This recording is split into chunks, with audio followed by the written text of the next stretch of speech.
I want people to understand what happens in this exercise. So you might start with 60 different topics or themes that people might value.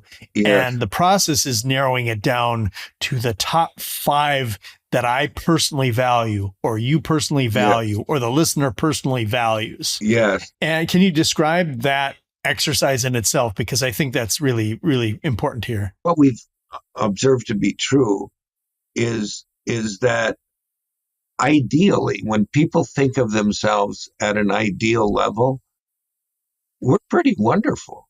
And so what we've done in the values exercise is we've picked a lot of different things. There's no bad cards in the deck. There's cards like integrity or loyalty. There's cards like faith. There's cards like meaningful work.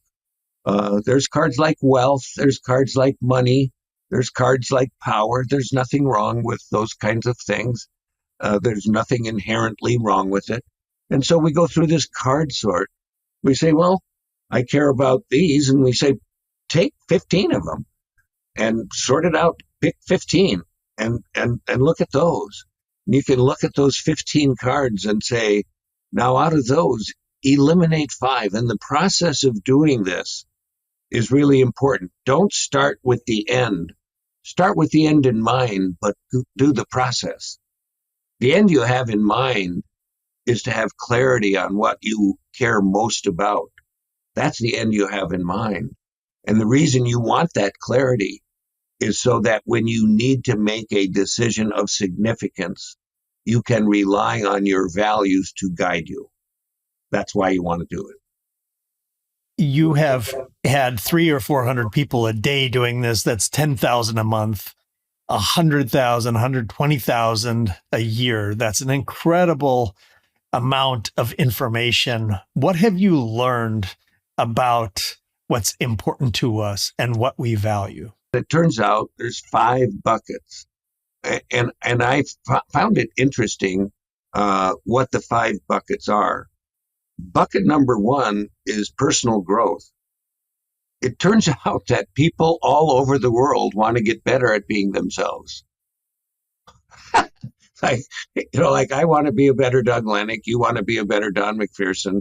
Greta wants to be better. Quinn wants to be, and so on.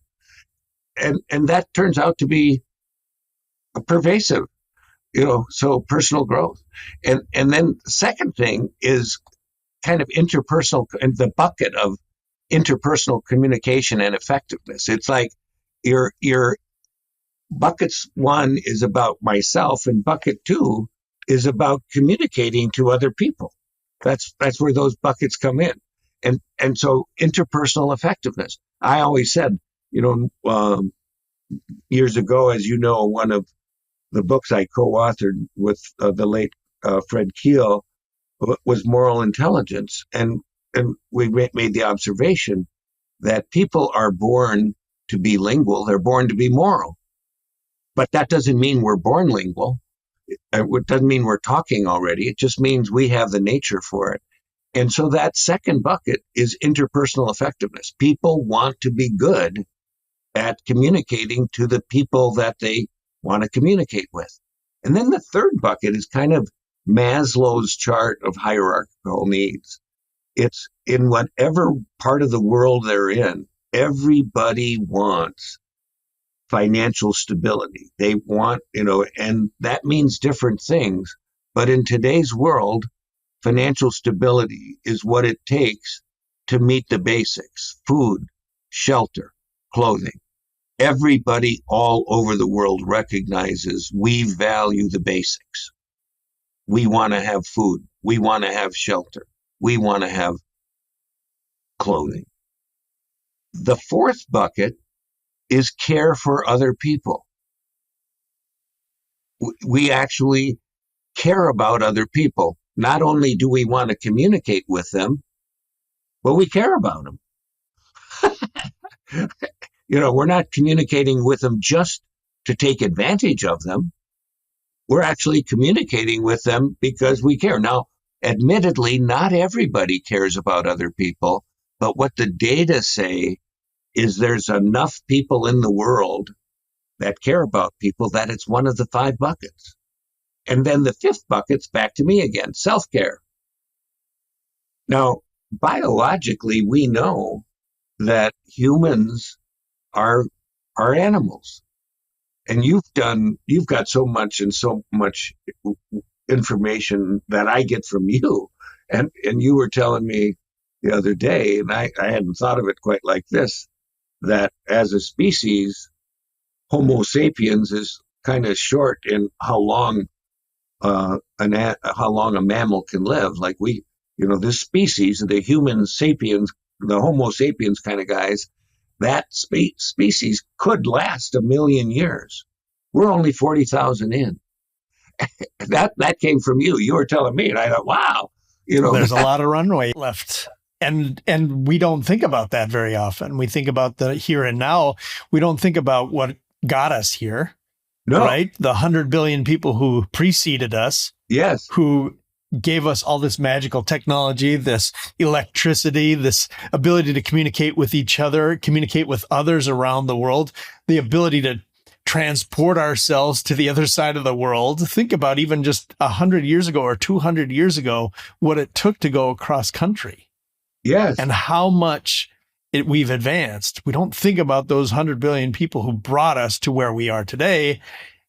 And we don't think about the trillion or more people who can inhabit our planet or other planets. Right. And that's the way I think about this. Right. Well, that's so important. And in fact, if science is repeating itself, it's highly likely that the future humans will have to figure out how to relocate. Right? Because when this particular solar system blows up, we don't want to be here for that. You want to already be gone. And so what's important in my mind and the values is we, the people of today who are preparing the world for tomorrow, but we're living in it today. We're living in it today, and then there will be people who follow us.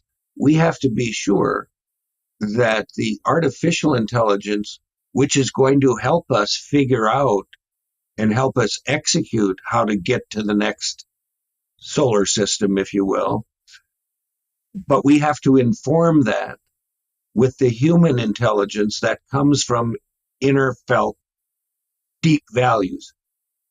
And what we've learned, and this years ago, Fred and I wrote Moral Intelligence, and then the subsequent book, Moral Intelligence 2.0, and the idea is to build to last. It requires a system where people can actually not only care about each other on paper, but care about each other in behaviors.